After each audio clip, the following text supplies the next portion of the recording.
میں کوشش کر کے اٹھ بیٹھا. کہاں تھی وہ برفیلی چٹانیں اور وہ لکڑی کا پل؟ کہاں تھے لمبے بالوں والے وہ خونخوار لوگ؟ کیا وہ سب ایک ڈراؤنا خواب تھا؟ کیا میں اب تک سویا رہا تھا؟ میں اپنے قرب و جوار کو دیکھ کر حیران رہ گیا. چٹانوں اور برف کے بجائے یہاں ہریالی تھی. فضا میں وہ خنکی بھی نہیں تھی جو بلند ترین پہاڑوں پر محسوس کی جاتی ہے. میرے آس پاس میرے چند ساتھی موجود تھے. میں نے زری گل اور فنگ ان کی صورتیں دیکھی. فلم ایکٹریس روشنی کو میں اس کے لباس سے پہچانا. میں بے ساختہ حرکت کے تحت اپنی جگہ سے کھڑا ہو گیا. میری ایک ٹانگ میں درد کی شدید ٹیسیں اٹھی اور سر کا پچھلا حصہ درد سے پھٹنے لگا. غیر ارادی طور پر میں نے سر کو چھوا. یہاں کسی زخم پر دوائی رکھ کر پٹی باندھی گئی تھی. ایسی ہی ایک پٹی میری کوہنی پر بھی نظر آ رہی تھی. میں اسی گرم لباس میں تھا جس میں جنگلیوں سے نبرد آزما ہوا تھا. میری چرمی جیکٹ پر ابھی تک اس ایکسٹرا لڑکی کے خون کے چھینٹے موجود تھے جو میری آنکھوں کے سامنے گولیوں سے چھلنی ہوئی تھی. میں لپک کر زری گل کے پاس پہنچا.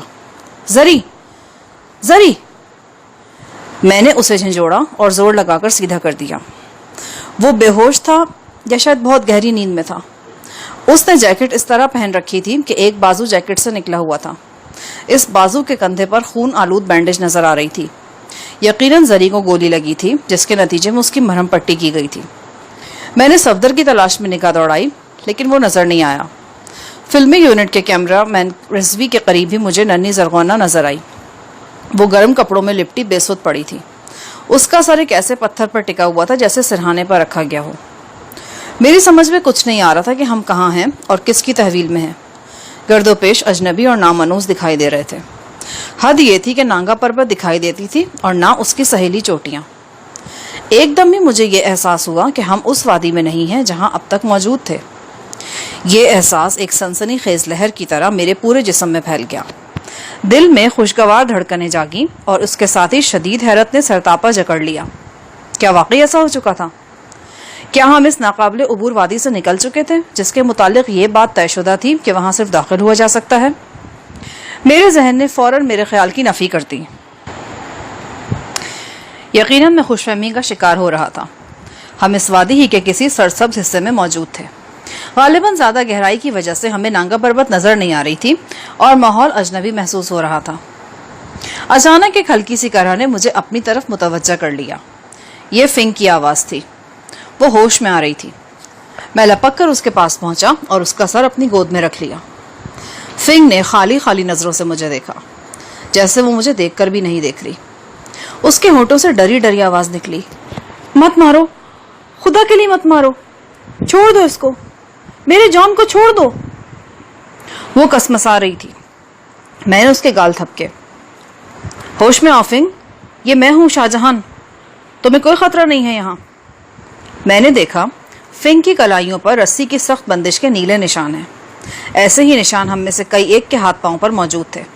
میں نے فنگ کو 2-3 بار قدرے زور سے ہلایا تو وہ ہڑبڑا کر اٹھ بیٹھی.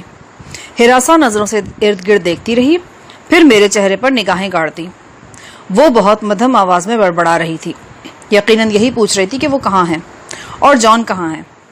جب اس کے ہونٹوں سے جان کا نام نکلا تو چہرے پر زبردست تشویش ابھر آئی.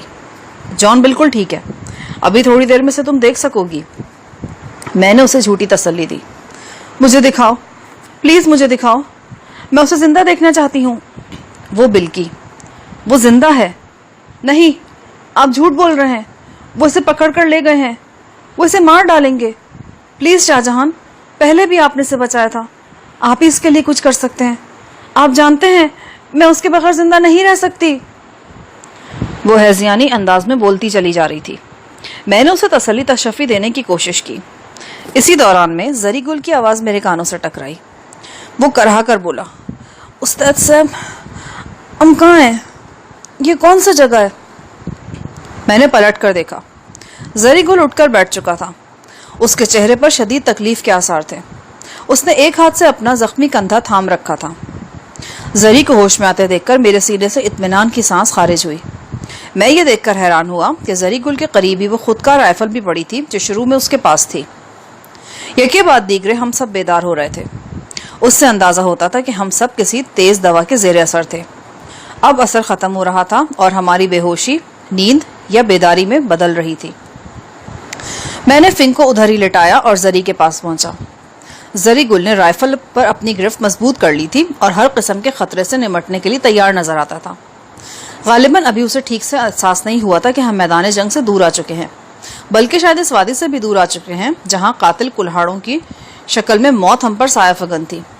استاد صاحب، یہ سب کیسے ہوا؟ وہ لوگ تو ہم کو کسی صورت میں زندہ چھوڑنے کو تیار نہیں تھا۔ ہم نے تو یہ سمجھ کر آنکھ بند کیا تھا کہ اب کبھی آنکھ کھولنا نصیب نہیں ہوگا۔ آنکھ بند کیا تھا؟ کیا مطلب؟ وہ سب آرامی ہم کو پکڑ کر تماشا گاہ کی طرف لے گیا تھا، وہی تماشا گاہ جہاں بڑا بڑا سانڈ بدبخت قیدیوں کو فٹ بال کی طرح اچھالتا ہے۔ صفدر صاحب، جان چاول، فنگ، سب ہمارا ساتھ تھا۔ اف خدایا، کیسا دردناک نظارہ تھا وہ۔ یقین کرو استاد صاحب، ہم کو تو اب تک یہی لگ رہا ہے کہ ہم وفات پا چکا ہے اور جنت شریف میں آپ سے ملاقات کر رہا ہے۔ لگ رہا تھا کہ زری گل ابھی تک خواب آور دوا کے زیر اثر ہے۔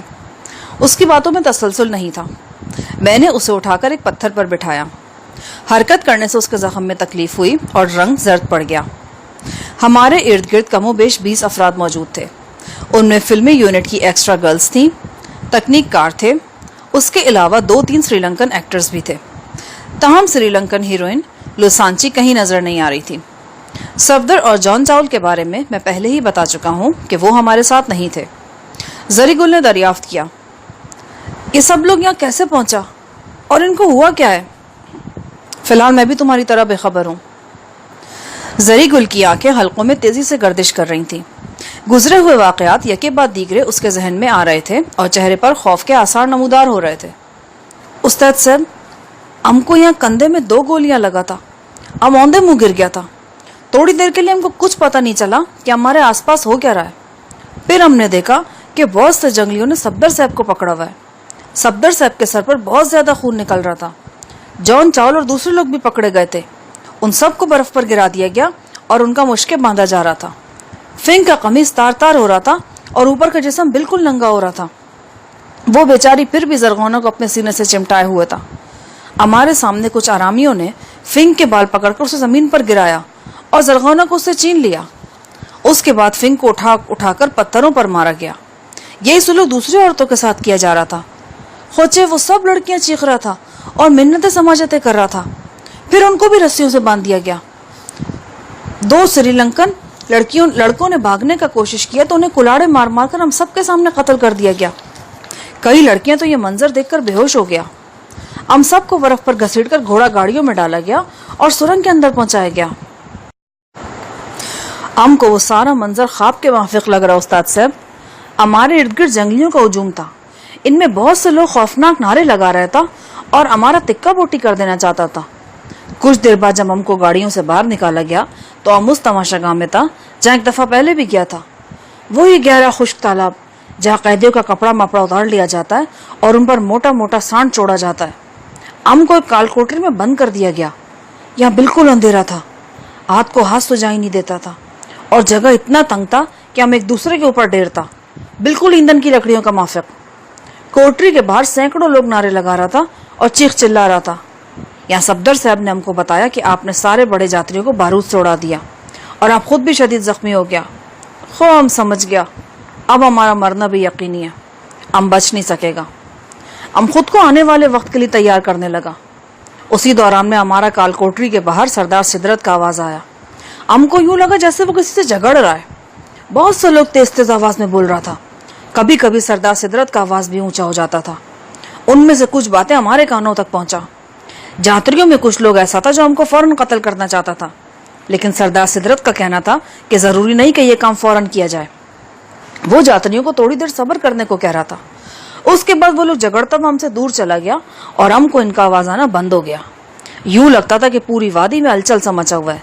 چیخو پکار سنائی دے رہا تھا اور لوگ بھاگ دوڑ کر رہا تھا۔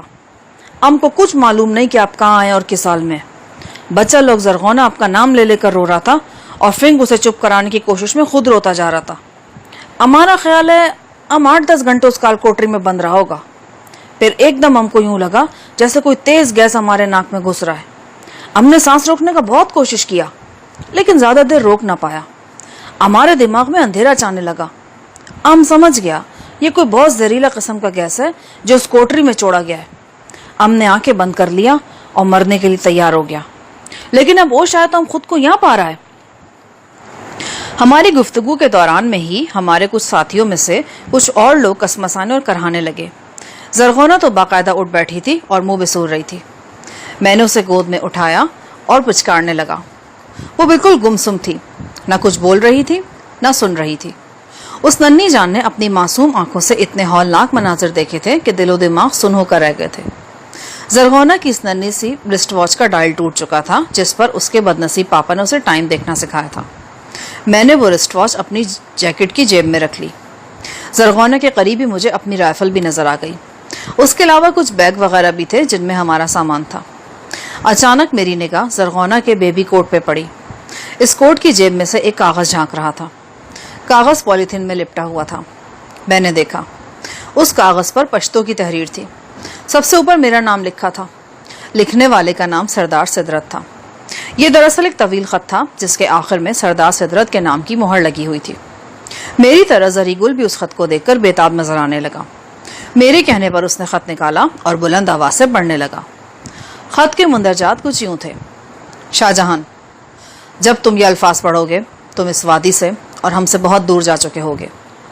ہم نے تمہیں یہاں سے نکالنے کا پورا انتظام کر لیا ہے اور اب میرے آدمی میرے آخری حکم کا انتظار کر رہے ہیں۔ یوں تم اور تمہارے ساتھی وہ پہلے لوگ ہیں جنہیں اس وادی میں آنے کے بعد واپس جانا نصیب ہو رہا ہے۔ شاہجہان، یہ شاید پہلا اور آخری واقعہ ہے جو اس وادی میں رونما ہوا، اور یہی وجہ ہے کہ اس وقت اس وادی کے مکین سخت تذبذب اور زبردست حیرانی کا شکار ہیں۔ شاہجہان، اب تمہیں یقین آ جانا چاہیے کہ میں ہمیشہ تمہارا دوست رہا ہوں۔ بے شک اس دوستی میں کچھ دیر کے لیے بدگمانیاں پیدا ہوئیں، لیکن وہ صرف بدگمانیاں تھیں، اور اس کا ثبوت تمہاری رہائی ہے۔ میں نے اس وادی کے ہر قاعدے اور ضابطے کو ایک طرف رکھ کر تمہیں یہاں سے روانہ کرنے کا فیصلہ کیا ہے۔ جو فیصلہ میں نے کیا ہے شاہجہان، وہ بے حد مشکل تھا۔ اس کے لیے مجھے کئی مخالفتوں کا سامنا کرنا پڑا اور کئی مشکلوں سے گزرنا پڑا۔ یہ ایک رسک ہے جو تمہاری ذات پر اعتماد کرتے ہوئے میں نے لیا ہے، اور مجھے امید ہے کہ تم میرے اعتماد پر پورے اترو گے۔ میں نے یہ ساری نیکنامی اپنے سر نہیں لے رہا۔ مجھے اعتراف ہے کہ تم نے اس سلسلے میں اپنا کردار بھرپور طریقے سے ادا کیا ہے اور خود کو خصوصی سلوک کا مستحق ٹھہرایا ہے۔ میں وہ سنگین اور نازک ترین لمحات کبھی نہیں بھول سکتا جب تمہیں چاروں طرف سے گھیرا جا رہا تھا اور تمہیں ایک اہم ترین فیصلہ کرنا تھا: جاتریوں کو دھماکے سے اڑا دینا تھا یا رعایتیں حاصل کرنے کی بیکار امید میں خود کو محافظوں کے حوالے کر دینا تھا۔ اس موقع پر تم نے احتیاط اور بزدلی کے بجائے بے خوفی اور بے جگری کا مظاہرہ کیا۔ تم نے نتائج سے بے پرواہ ہو کر جاتریوں کو اڑا دیا، یوں خوف اور دہشت کا وہ بت پاش پاش کر دیا جسے اس وادی کے مکین مدتوں سے پوچھ رہے تھے۔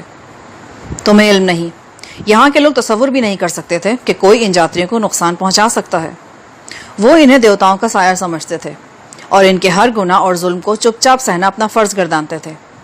جاتریوں نے انہیں یہ باور کرا رکھا تھا کہ وہ دنیا کے ہر انسان سے بڑھ کر افضل اور اعلیٰ ہیں۔ ان کی طرف میلی نظر سے دیکھنے والا دردناک عذاب کا حقدار ٹھہرتا ہے۔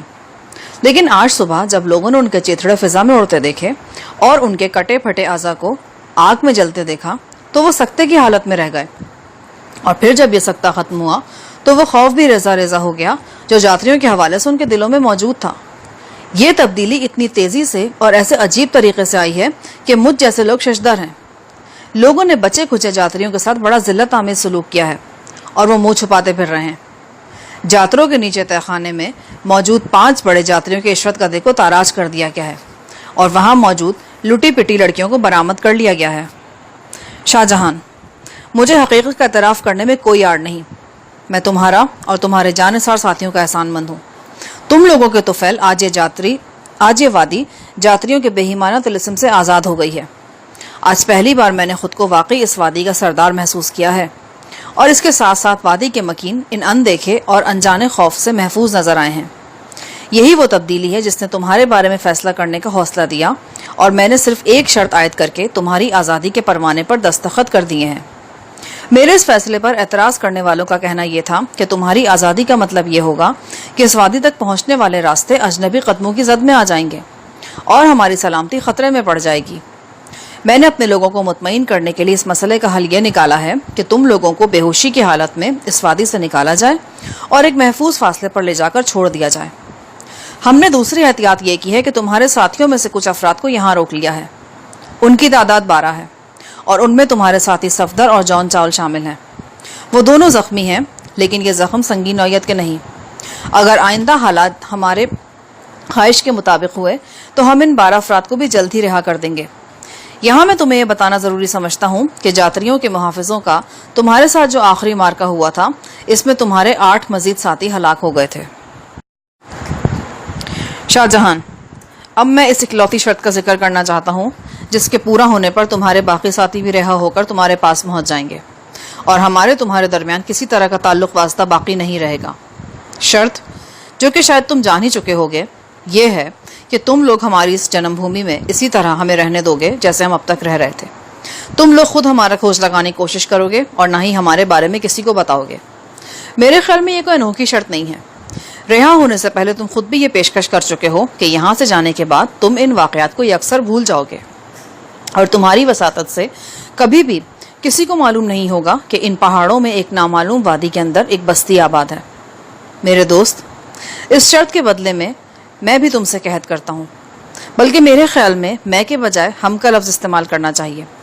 یہ عہد بہت سوچ بچار اور باہمی مشورے کے بعد کیا جا رہا ہے اور میں تمہیں یقین دلاتا ہوں کہ ہم اسے نبھائیں گے. وہ عہد یہ ہے کہ آئندہ اس وادی کا کوئی بھی مکین اس وادی سے نکل کر کسی طرح کی لوٹ مار نہیں کرے گا. نہ ہم کسی غیر ملکی کو نقصان پہنچائیں گے اور نہ مقامی کو. اگر یہ لوگ ہماری حدود سے دور رہتے ہیں تو ہم بھی ان سے کوئی غرض نہیں رکھیں گے. میرے خیال میں یہ ایک بہت بڑا فیصلہ ہے جو ہم نے کیا ہے. شاید ایک روز پہلے تک ہم اس ایسے فیصلے کے بارے میں سوچ بھی نہیں سکتے تھے. اگر کوئی ایسا سوچتا تو جاتری زندہ حالت میں اس کی کھال اتار لیتے. وہ ان معاملات میں کسی کی دخل اندازی پسند نہیں کرتے تھے، لیکن اب چونکہ جاتریوں کا تسلط اکثر ختم ہو گیا ہے لہٰذا ہم ایسے کلیدی فیصلے کر سکتے ہیں. یہ فیصلہ اس لحاظ سے بھی مشکل تھا کہ وادی میں پہلے سے ہی قحط کے آثار موجود ہیں. صورتحال بہتر ہو چکی ہے لیکن ابھی اتنی بہتر نہیں ہوئی کہ ہم مکمل طور پر مقامی پیداوار پر گزارا کر سکیں. پھر بھی ہم نے اپنے عہد کو نبھانے کا تہیہ کیا ہے اور دیوتاؤں نے چاہا تو ہم اپنے ارادے میں کامیاب ہوں گے. میرے دوست، میرا یہ خط میرے دل کی آواز ہے. مجھے امید ہے تم یہ آواز سنو گے. میں بحیثیت سردار باہر کی دنیا کا ایک نئے تعلق سے آغاز کرنا چاہتا ہوں اور یہ تعلق ہے بے تعلقی کا. نہ کوئی باہر سے ہمارے معاملات میں دخل دے، نہ آئندہ ہم کسی کے جان و مال کے لیے خطرہ بنیں گے. تم ہمیں ہمارے حال پر زندہ رہنے دو. ہم تم سے کوئی سروکار نہیں رکھیں گے. تم اس معاملے سے کیسے نمٹو گے اور باہر کے لوگوں کو اپنی گمشدگی کے بارے میں کیا بتاؤ گے، یہ تمہاری درد سری ہے. اور اس کے علاوہ یہ بھی تمہاری درد سری ہے کہ تمہارے دیگر ساتھی اس فیصلے میں تمہارا ساتھ دیں. یقیناً یہ ایک مشکل کام ہوگا، لیکن تمہاری صلاحیتوں کو دیکھتے ہوئے میں یہ امید کر سکتا ہوں کہ تم یہ کام کر گزرو گے. دیوتا نہ کریں کہ دوسری صورت پیش آئے. اگر ایسا ہوا تو بہت نقصان ہوگا. ہمیں زیر کرنے والوں کو اس وادی کے چپے چپے پر اپنی لاشیں گرانا ہوں گی. خون کا دریا بہا کر بھی وہ شاید ہمیں مکمل طور پر فتح نہیں کر سکیں گے. یہ بلند و بالا پہاڑ ہماری پناہ گاہیں ہیں. ہم ان میں مورچہ بند ہو جائیں تو کوئی لشکر بھی ہمیں نیچا نہیں دکھا سکتا. پیارے دوست، میری ان باتوں پر ٹھنڈے دل سے غور کرنا اور فیصلہ کرنا کہ تم لوگوں کو کیا چاہیے. اس وادی میں تمہارے کئی ساتھیوں کو جان سے ہاتھ دھونا پڑے. مجھے ان کی موت کا ازحد افسوس ہے، خاص طور سے شاہد خان، لی وانگ اور فلم کمپنی کے جواں سال ہیرو ارمان کی موت نے مجھے رنج پہنچایا ہے. بہرحال اندھا دھند لڑائی میں ایسے نقصانات تو ہوتے ہی ہیں. ہمارے محافظوں میں سے بھی کم و بیش 30 افراد مارے گئے ہیں. زخمی ہونے والے اس کے علاوہ ہیں. خرسگالی کے ثبوت میں تمہارا وہ اسلحہ اور دیگر سامان واپس کر رہا ہوں جو گرفتاری کے وقت تمہارے پاس تھا. فلم والوں کا کچھ سامان بھی واپس کیا جا رہا ہے. بڑی اشیاء جن میں 2 کیمرے اور جنریٹر وغیرہ ہیں ابھی ہمارے پاس ہیں. جب تمہارے باقی ماندہ 12 ساتھی چھوڑے جائیں گے تو یہ سامان ان کے ساتھ ہوگا. پاناما کی بچی زرغونہ تم لوگوں سے بہت مانوس ہو چکی ہے. میں اسے تمہارے ساتھ بھیج رہا ہوں. امید ہے وہ تمہارے پاس زیادہ محفوظ اور خوش رہے گی.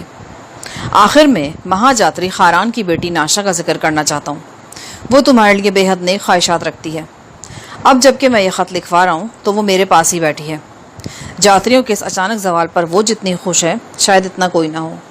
اس وادی کا رہن سہن تبدیل کرنے کے لیے میں جو اقدامات کرنے والا ہوں ان میں ناشا کے مفید مشورے بھی شامل ہوں گے.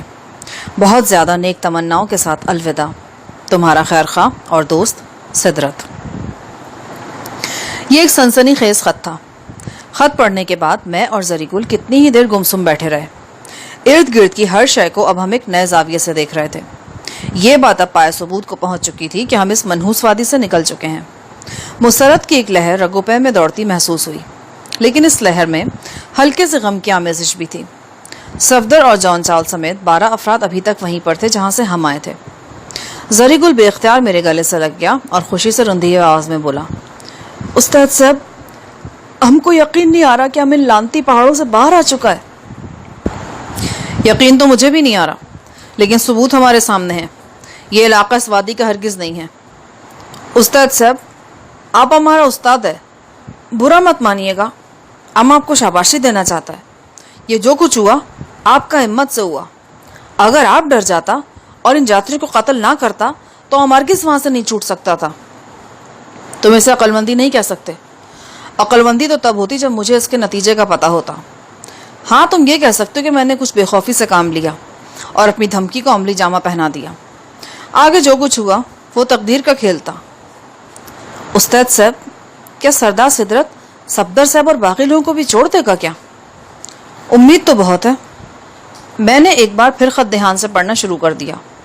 خط پڑھنے کے بعد ہم اپنے ان ساتھیوں کے پاس پہنچ گئے جو ابھی تک بے ہوشی اور غنودگی کے درمیان لٹک رہے تھے۔ زری گل انہیں بیدار کرنے کی کوششیں کرنے لگا اور میں وہ سامان سمیٹنے لگا جو ہمارے ارد گرد بکھرا ہوا تھا۔ ان میں ہماری رائفلوں اور ایمونیشن کے علاوہ سائبان اور خوراک کے 3 بڑے تھیلے بھی تھے۔ اس کے علاوہ یونٹ والوں کے 4 بیگ تھے۔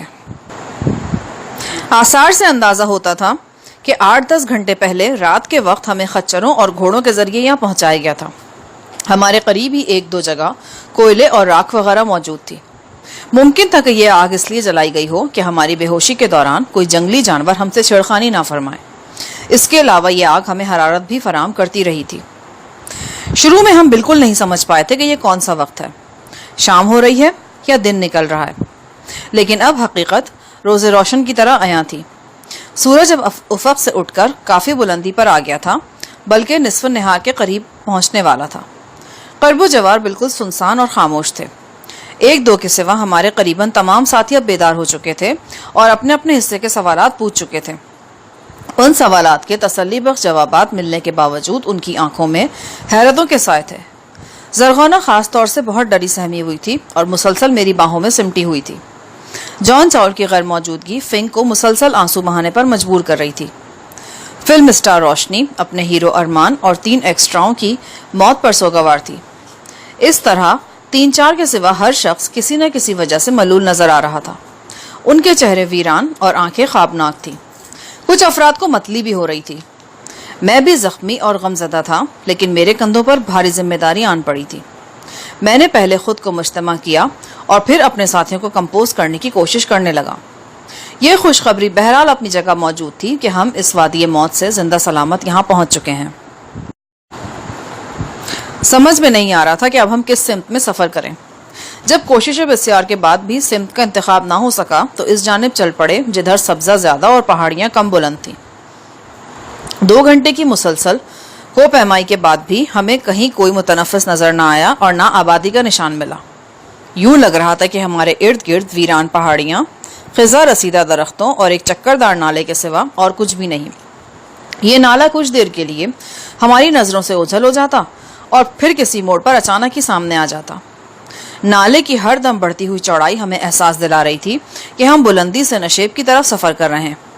نشیب کا سب سے بڑا ثبوت پانی کا بہاؤ تھا۔ سپہر سے ذرا پہلے ہمیں ایک مقام پر پگڈنڈی سی نظر آئی۔ یہ پگڈنڈی انسانی زندگی کی علامت تھی اور ہمارے لیے امید کی لکیر تھی۔ ہم ایک نئے ولولے سے اس پگڈنڈی کے ساتھ ساتھ چلنے لگے۔ تھوڑا آگے جا کر اس پگڈنڈی پر کسی بار بردار جانور کا فضلہ بھی نظر آنے لگا۔